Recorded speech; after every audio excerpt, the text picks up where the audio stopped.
కొండయ్య కొండయ్య ఇటమ్మా ఇది మీకంతగా డబ్బు కావాలంటే నేనే ఇచ్చేవాడినిగా. జీవితాంతం గుర్తుగా ఉంటుందని అబ్బాయికి ఇస్తే దీన్నే తాకట్టు పెట్టించాలా? తాకట్టా? అదేంటమ్మా, మీ సత్యం మా పక్క మార్వాడి కొట్లో మీరే తాకట్టు పెట్టమన్నారని చెప్పి డబ్బు పట్టుకెళ్ళేట.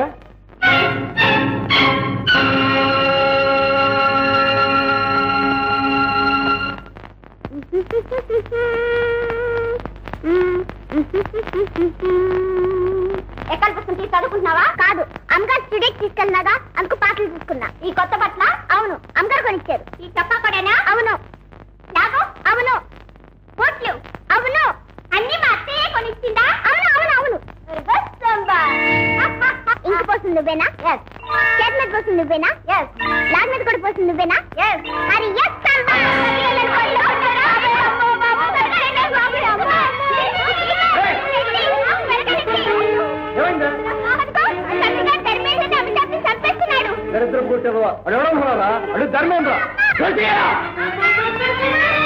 పసివాడిని గొడ్డును బదిలిట్టి పోతారా?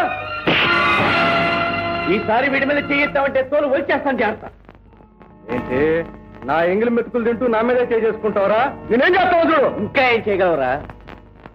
నా అభిమానాన్ని చంపేసి నన్ను చంపేశావు. చీము నెత్తురు లేని చింకిపాత్ర తయారు చేశావు. ఇంతకంటే ఏం చేయగలవు? పచ్చి కోత నెట్టిందే. నువ్వు ఇంకా ఒక్క క్షణం ఇంట ఉండటానికి లేదు. వెళ్ళరా వెళ్ళు. నువ్వు చెప్పక ముందే నేను వెళ్ళిపోవాలని ఎప్పుడో నిర్ణయించుకున్నాను రా బాబు. వీళ్ళంతా ఈ చూరుని పట్టుకుని వేలాడే గబ్బిలలు. నిన్నేం చేయలేదు. నువ్వు సరితమ్మ గారి అభిమానాన్ని సంపాదించావు. నీకేం పర్వాలేదు. నిన్ను బాగానే చూసుకుంటుంది, పైకి తెస్తుంది. మంచి పేరు తెచ్చుకుని నిన్ను ఇంతగా తీర్చిదిద్దిన నీ కన్ను తల్లి రుణం తీర్చుకో.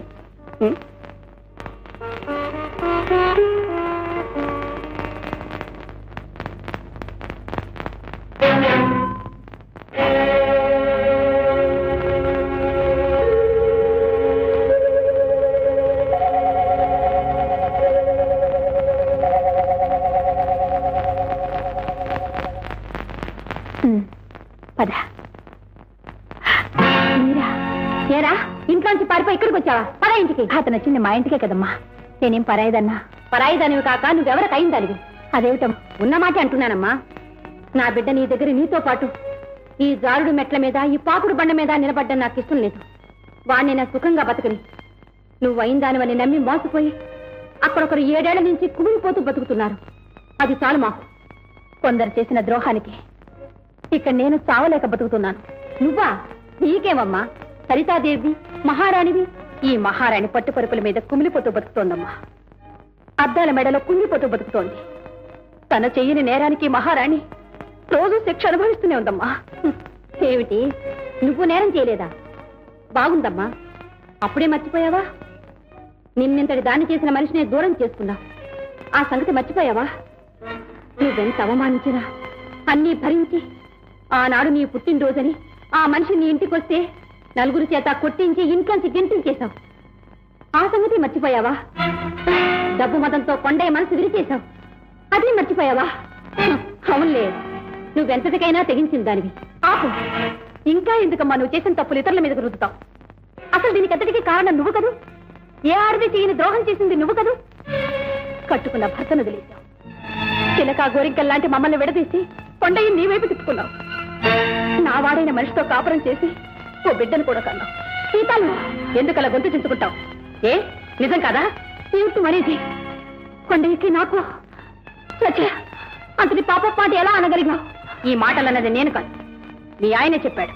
ఆయన ఇక్కడున్నారా? నా కళ్ళలోకి చూసి చెప్పను. ఎవరి కళ్ళల్లోకి చూడనక్కర్లేదు. కొండయ్య నిన్ను బండిలో ఎక్కించుకు తీసుకువెళ్ళడం నా కళ్ళారా నేను చూశాను. తీసుకెళ్లడమే చూశావు, కానీ ఏ స్థితిలో తీసుకెళ్లాడో తెలుసా? స్టేషన్లో డబ్బు దొంగతనం చేసి మా వారు నన్ను ఇంటిని వదిలేసి పారిపోయారు.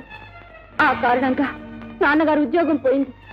ఆ అవమానాన్ని భరించలేక గుండెపోటుతో చచ్చిపోయారు. ఆయన సిక్కులేని దాన్ని అయిపోయాను. పైగా గర్భవతిని. ఆ ఊళ్ళో ఉంటే పాత జ్ఞాపకాలు బాధ పెడతాయని నన్ను మరో ఊరు చేర్చాడు కొండయ్య. అత్తగారింటికి వెళ్ళవలసిన నేను అన్నగారింటికి చేరాననుకున్నాను. ఆనాటి నుంచి నన్ను నా బిడ్డని కంటికి రెప్పలా కాపాడుకున్నాడు. తోడబుట్టినవాడు కాకపోయినా నీడనిచ్చిన దేవుడమ్మా అతను. నేను చెప్పిన మాటల్లో తీసిన అబద్ధం ఉన్నా ఈ ఇంటి నుంచి నా బిడ్డ శవాన్ని మోసి పెడతానమ్మా. ఏమిటో మా అందరి కష్టాలు అతను తీర్చగలిగాడు, కానీ అతని కష్టం తీర్చడం మాత్రం మా వల్ల కాలేదు. మాకు 1000 చేతులున్నా అతని కన్నీళ్లు తుడవలేమమ్మా. ఆ శక్తి ఒక్కరికే ఉంది, అతని మనసులో ఒక్కరికే స్థానం ఉంది, అది ఆనాటి సీతాలకి.